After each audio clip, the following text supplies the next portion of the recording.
Boa tarde, meus amigos e minhas amigas.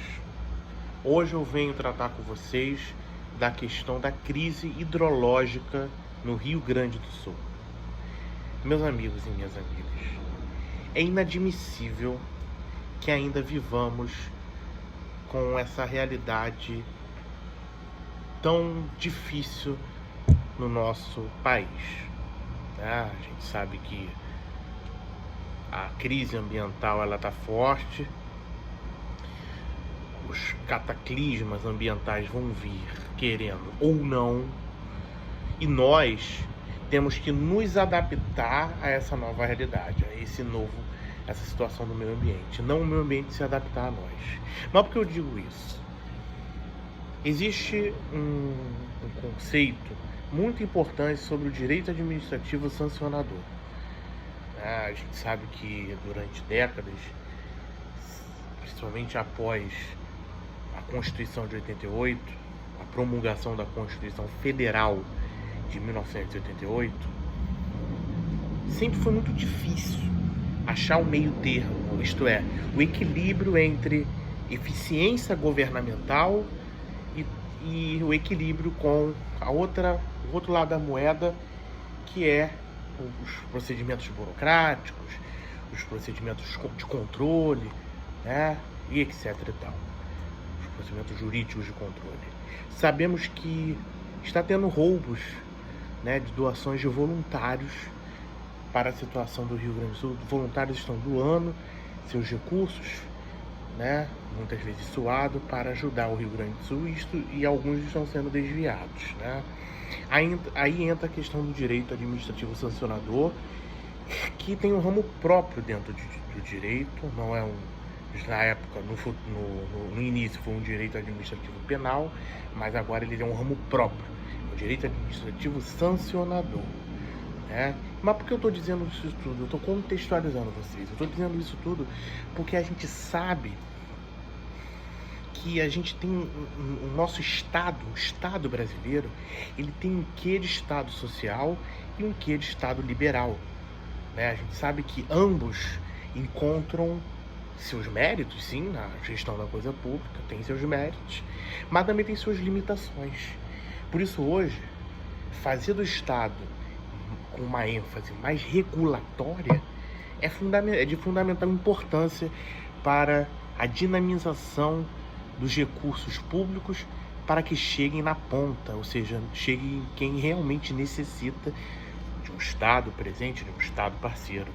Por quê, gente? Porque a gente não pode admitir mais corrupção.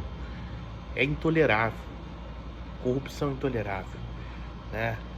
A corrupção ela intoxica as instituições, e a corrupção no Brasil é endêmica, ela é histórica, ela é secular. Mas para que adotemos controles mais rígidos, né, isso não significa necessariamente que a gente deve afrouxar ou apertar demais. A gente tem que achar um meio termo, mas a gente só vai achar esse equilíbrio, conforme eu disse em epígrafe, com investimento em educação, formar profissionais mais qualificados, com empregos mais qualificados.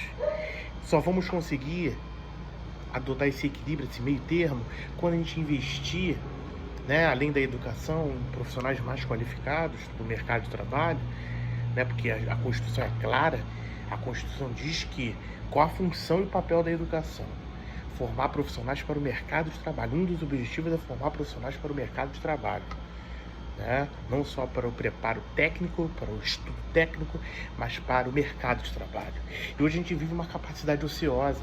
Muitos profissionais estão preferindo, sobretudo os servidores públicos, alguns, né? Não digo todos, seria injusto da minha parte, né? Alguns estão preferindo, conforme eu li hoje recente no artigo, preferindo não decidir, porque o risco de tomar certas decisões pode acarretar consequências jurídicas, como qualquer coisa na nossa vida. Então eles estão preferindo a inércia, não decidir, não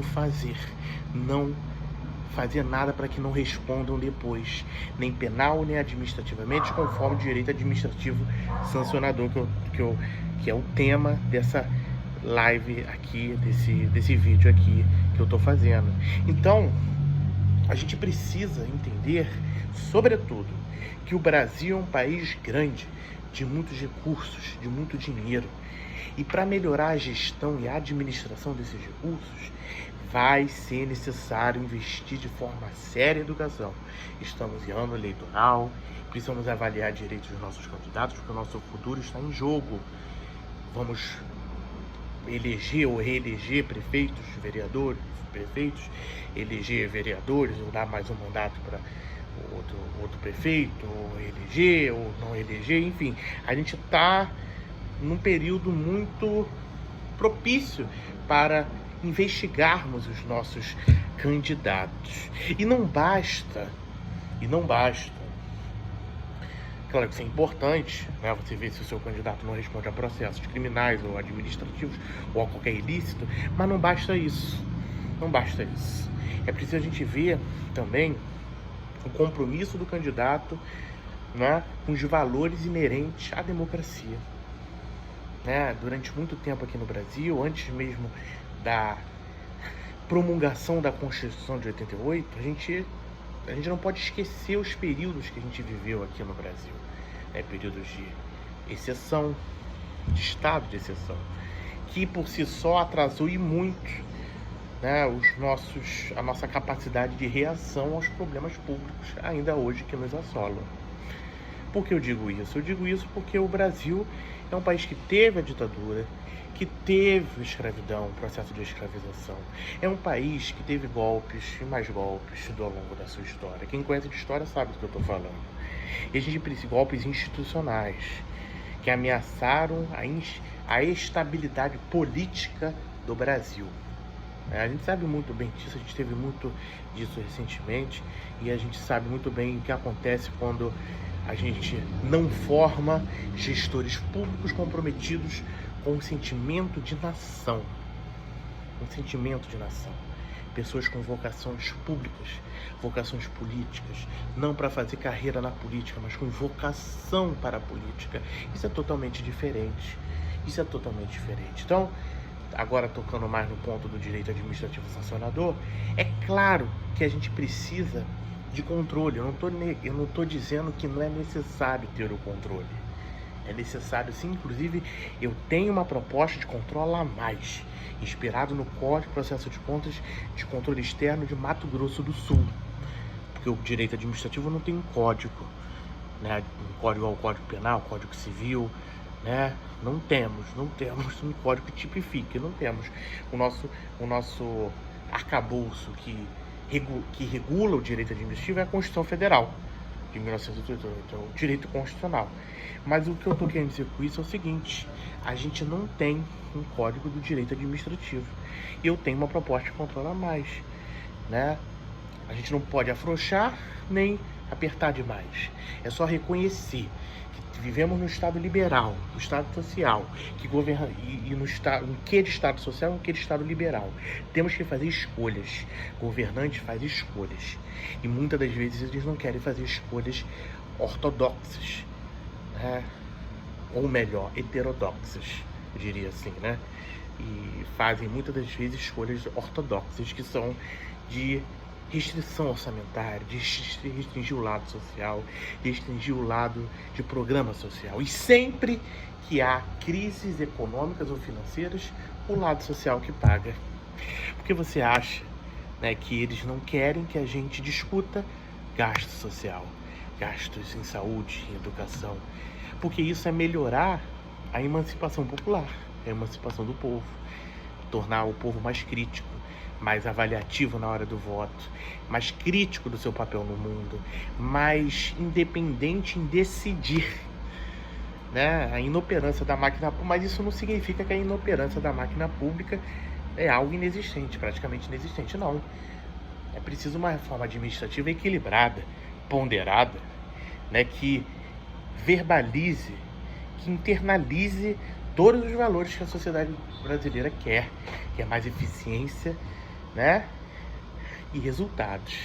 Eficiência e resultado é o que o povo quer, porque vivemos a democracia da eficiência, depois da democracia liberal, né, da democracia social, agora vivemos a democracia da eficiência governamental. Queremos eficiência no Brasil, eficiência no gasto público, honestidade e probidade pessoal e política que mescle a moral pessoal. Né? Sabemos que existe uma tensão entre valores políticos e valores morais. Isso é fato. Mas o político que a gente vota é o reflexo de nós mesmos na sociedade. Então pensem bem, avaliem seus candidatos e cuidado em quem vocês vão votar. Porque depois, o Brasil tem eleição de 2 em 2 anos, né? Vamos colher todas essas consequências. E vocês sabem que, né, os políticos, eles são, principalmente do ponto de vista de cargos, pulam de galho em galho. Nunca vai faltar dinheiro para eles. Mas para o povo brasileiro, sobra carestia. Não podemos mais viver assim. Muito obrigado.